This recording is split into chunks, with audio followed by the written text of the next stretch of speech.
Next guest in the studio is Senator James Paterson, one of our regulars. Thanks for your time today. Thank you, Tom. Got some breaking news. Medevac can be repealed with one condition. We don't know what it is yet. Do you know? No, I'm just as curious as you are, Tom, about what Senator Lammy's condition is. It sounds like she has communicated it to government and to the relevant ministers, so that matter might be above my pay grade, and I'll let those that have responsibility for the area engage with Senator Lammy on that. I guess that's the question, and you'll find out what it is as to whether you can sort of compromise in that area. The government's pretty keen to get this done, so it'd have to be a pretty unreasonable one for you not to say yes? I mean, my inclination, Tom, is that if it was a reasonable suggestion which didn't undermine the strong and successful border protection policies that the government has implemented, then we'd be willing to entertain it. But if it did in any way undermine our border protection regime, the government can't and won't entertain it. All right, we'll get you to find out and just text it to us later. Sure, no worries. Now, it spilled over into the other place today, into the Senate, the pursuit of Angus Taylor. It's not every day you have a strike force formed for a federal minister, is it?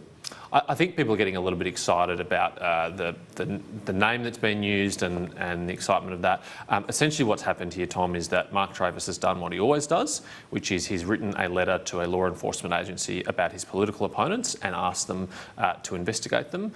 It's not improper for a police force receiving a letter like that from the Shadow Attorney General to agree to look into the matter, but it does not mean that they've put any stock or weight in the claims that Mark Travis has made. In fact, Mark Travis's track record in this area is that all of these sorts of inquiries and referrals he's made have amounted to nothing, absolutely nothing at all. It also doesn't mean they're dismissing it at this stage, but we'll see what happens with the police investigation, that's fine. Where does responsibility lie? If there's a document forged in Angus Taylor's office and he's put his name on it, does that mean he has to take responsibility? Well, we don't know that that has happened, Tom. No, but that's what I'm trying to establish, that if we look at the Westminster system, would that be fair enough? If he's put his name to something that's forged, does he need to be held responsible? It's fair of you to ask and to try, Tom, but there's no way I'm going to answer hypothetical questions like that. I don't know where that would lead us if I started saying, under this hypothetical scenario, this should happen, and under that hypothetical scenario, this should happen. So there's no way I can respond to hypotheticals like that, Tom.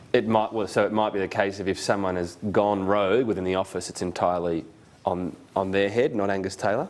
That might be the case, or something entirely different might be the case. I just don't know. I'm not privy to that information, so there's not much else I can really assist you with, I'm afraid. There's a tradition there that there's a certain responsibility, though, for the minister in their office, right? And if something comes across your desk and you're asked to sign it, you'd ascertain the validity of it? I do my best in the busy life that we lead as parliamentarians and the huge amount of correspondence and paperwork that we deal with. That's me as a humble backbencher. Ministers literally deal with reams and reams of it every day. I think so they're too busy to check. No, I think what we can and should expect from ministers is their best endeavours. But you wouldn't sign something if you thought there was, any chance it was inaccurate? I do my best whenever I make a public statement to check that it's based on evidence. Does that sometimes involve your own, you go, oh, okay, that's interesting, and you might make a phone call or look it up on the internet? Tom, I'm flattered that you're interested in my internal processes and procedures before making a public statement, but I don't think this really assists us in the Taylor matter. Police will have something to say about that at some point. So on the one hand, at the moment, what we do know is Sydney City Council has released the metadata, saying if you look at the time in question, August, the website had the accurate information. That hasn't changed. On the other side, we haven't seen that information released by the office or by Angus Taylor. I'm not an IT expert, Tom, so I don't know what metadata Angus Taylor's office would even have to release. But that's where we're at the moment. If there is any, I don't know. But that's where we're at the moment, isn't it? We haven't had any of that. One side's released metadata, one hasn't. You'd understand why Labor asks questions for that reason. Well, Angus Taylor's made a statement in the House which has been very clear. He's been supported from the Prime Minister down on that statement. I think the burden is on those who are alleging something else to happen here to prove that. It is not the way of our legal system in this country that people have to go to prove their innocence.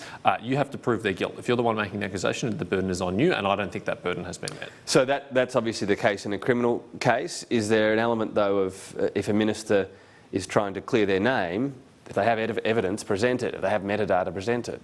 I think that's a good principle, not just in our legal system, but just generally, Tom. If you're making accusations towards someone, then it's up for you to substantiate them. Otherwise, we'd have a system where you could just make any slur, any outlandish slur, and if the person who was on the receiving end of that slur wasn't able to comprehensively refute it, then something would hang over their heads, and that would be really unjust. But we do have, as I said, so they say the information on a website didn't say these figures.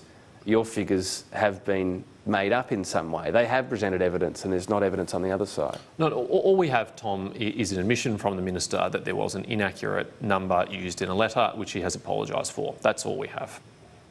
All right. China, where's the relationship at after these latest revelations? I guess as well, we always seem worried about what China thinks. Do we need to make it clear to them we're not happy? I think we do make clear to China and every other country we have bilateral relationships with when there are areas where we disagree, and yes, where we are unhappy, we provide them with that robust feedback. Sometimes that occurs in public, sometimes it occurs in private diplomatic channels, and in complex relationships it occurs more often. I mean, we can be pretty blunt, can't we? Hands off our democracy. Is that how you're feeling? I think I've been pretty blunt in recent weeks, Tom, about my views about our relationship with China. It doesn't mean that I don't accept and recognise the positive aspects of that relationship, but I don't think we should be naive about the less positive aspects of it. Would you still like to go on a similar trip to the one you were blocked from going on? Yeah, I remain very interested in learning more about China and learning more from the Chinese people, and I believe a visit there would facilitate that at some point, but I'm not holding my breath for another invitation. And from these latest revelations, do we need a full inquiry into what happened at Chisholm? Because this was the seat, the allegations suggest there was an attempt to parachute someone in, to have this basically owned by the Chinese Communist Party. Do we need to ascertain what did happen in Chisholm? These are very serious allegations, and they are rightly being investigated by the appropriate authorities. That should not and does not cast aspersions on everyone else who happens to live in the same federal electorate or be the member of the same political party. I think we need to draw a very clear distinction between those things. I think it'd be very unreasonable to draw inferences about others without evidence. With evidence, absolutely. We should, if any more evidence comes to light, it should be seriously considered. Well, it's about that. Yeah, it's about getting that evidence. I think you're alluding to Gladys Liu in some part there. Well, that's what has been alluded to. So what about establishing her connections to the Chinese Communist Party, any United Front groups and donations and so on? Why shouldn't we get that out there and have that more transparent? So the burden on Gladys Liu is the same burden that falls on every member of parliament to be upfront and honest about the donations that they have received, and she's doing that and has done that in the same way every other member of parliament has, and to be transparent about their engagement in the community. Gladys has done an audit of her own engagement with Chinese community organisations. But this is the key, her own audit. So we just say, oh, well, you've done an audit, that's it? Well, Tom, what other MP is subject to an audit, and what other process could there be other than... What other MP has said on national television they have no links to the United Front and then had to clarify they did, in a seat that China was trying to take and get control of for the Chinese Communist Party? Which, I mean, Tom, as you know, I'm very concerned about these allegations, but I think we need to be careful and point out that at this stage they are allegations and it hasn't been confirmed. And I don't think it's reasonable to cast aspersions about Gladys Liu because of these. But this is just asking about transparency. She's done a self-audit. Really? A self-audit? Well, Tom, I mean, you're putting this proposition, who else could conduct an audit like this? And what would be the appropriate body to conduct an audit into a member of Parliament's prior membership before they were in Parliament? Well, it could be anything. There could be the Liberal Party looking into it. You could have a parliamentary committee. You could ask for any number of ways to do it. You could set up someone, a former judge could look into it. To take all of those suggestions, should the Liberal Party look into it? I think the Liberal Party has been assisting Gladys Liu in her audit. Should a parliamentary committee be set up to inquire into another member of Parliament? I think that would be a very dangerous precedent to go down. We do not have inquiries into other members of Parliament and their conduct. Okay, what about someone, Gladys Liu says, well, we've found someone, they're a retired judge, they're just going to ascertain all these various links and so on. I'm going to do it at arm's length rather than me doing it. I'm not convinced on the evidence that's available that that's necessary. That would be an unorthodox step, and but it's an unorthodox situation. Well, it is to a degree, but I think that unless there is very clear evidence that a step like that was necessary, then I wouldn't be supporting that. Do you understand people being sceptical when they hear self-audit? Yes, I do.